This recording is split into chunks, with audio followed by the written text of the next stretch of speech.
समय के अनुरूप परिधानों का चयन करते हैं। लेकिन जब बात वर्दी पहनने की आती है तो इसके लिए कुछ बातों का ख्याल रखना बेहद जरूरी है। तो आइए समझते हैं कि वर्दी पहनने का सबसे बेहतरीन तरीका क्या है।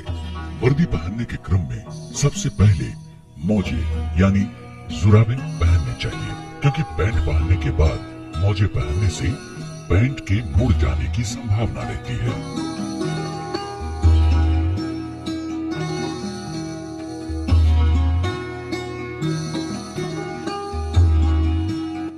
मोजे पहनने के बाद हम पैंट पहनेंगे। पैंट पहनने के बाद जूता पहनने की बारी आती है, लेकिन जूता पहनने से पहले हम अपनी पैंट की जिप और बटन को खुली रखेंगे, जिससे झुकने में किसी तरह की परेशानी ना हो।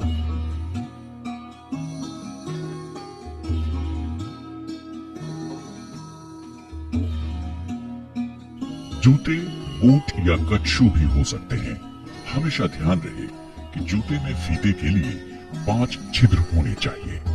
अगर आप बूट पहन रहे हैं तो फीते को पीछे वाले लूप में फंसाकर दाहिने बूट के फीते को बाईं तरफ तथा बाईं बूट के फीते को दाहिनी तरफ बांधें। ऐसा इसलिए कि फीता बांधने में आसानी हो और बंधन पैंट के भीतर छुप जाए। पुलिस निरीक्षक एवं उनके ऊपर के पंक्ति के पदाधिकारी के जूते का टो स्टिच्ड या ऑक्सफोर्ड कट रहता है, जबकि अवर निरीक्षक एवं उनसे नीचे के पदाधिकारी के जूते का टो प्लेन रहता है।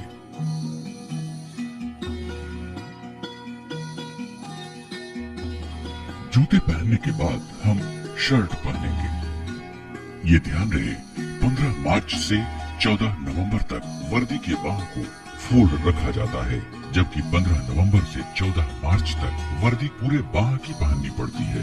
सर्दियों में हम ऊनी वर्दी पहन सकते हैं। अक्सर देखा जाता है कि पदाधिकारी ऊनी वर्दी के अंदर स्वेटर अथवा ऊनी कपड़े पहन लेते हैं, जो वर्दी के बाहर भी नजर आते हैं। ये तरीका गलत है। अगर ज्यादा ठंड लग रही हो तो बड़े गले का अथवा भी गले का इनर एवं गले में ऊनी स्कार्फ पहन सकते हैं। बाईं बाह पर बरगद कंधे से 4 अंगुली नीचे होना चाहिए और कमीज की बाह बरगद से 4 अंगुली नीचे तक मुड़ी रहेंगी। विसल कोट बाईं ओर रहेगी, जिसके छोर पर सीटी लगी रहेगी, जो बाईं जेब के अंदर रहेगी।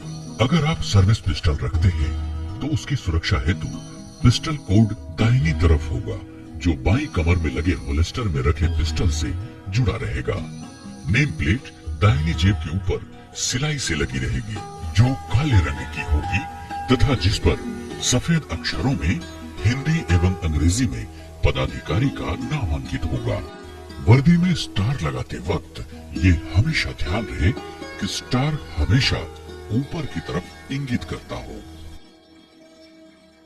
शर्ट पहनने के बाद शर्ट को अंडर शूटिंग के लिए पैंट को नीचे करेंगे और शर्ट के सामने के दोनों किनारों को अपनी जांघों के बीच दबाकर पैंट को पीछे की तरफ से ऊपर लाकर पैंट का बटन लगाएंगे।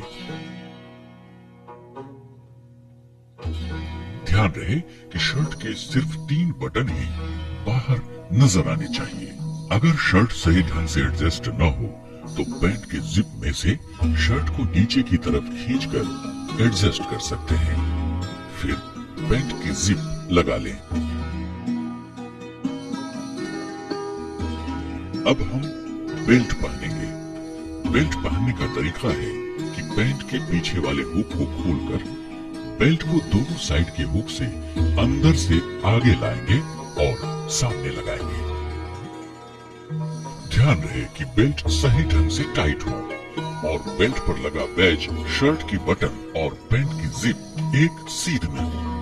बेल्ट पहनने के बाद भी अगर आपकी शर्ट मुड़ी नजर आए तो अपने दोनों अंगूठे को पैंट के अंदर डालकर पीछे की तरफ ले जाएं, जिससे शर्ट सीधी हो जाए।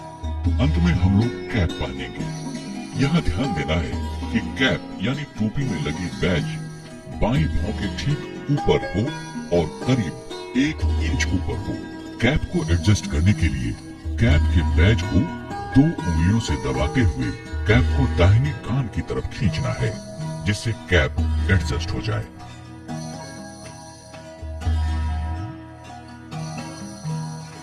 सैल्यूट करने से पहले हमेशा सावधान की स्थिति में आना चाहिए तथा दिखाए गए तरीके से सैल्यूट करना चाहिए। सैल्यूट करते वक्त ध्यान रहे कि आपकी हथेली सीधी सामने की तरफ, सभी उंगलियां आपस में जुड़ी हुई तथा दाहिने भौं से 1 इंच आगे होनी चाहिए।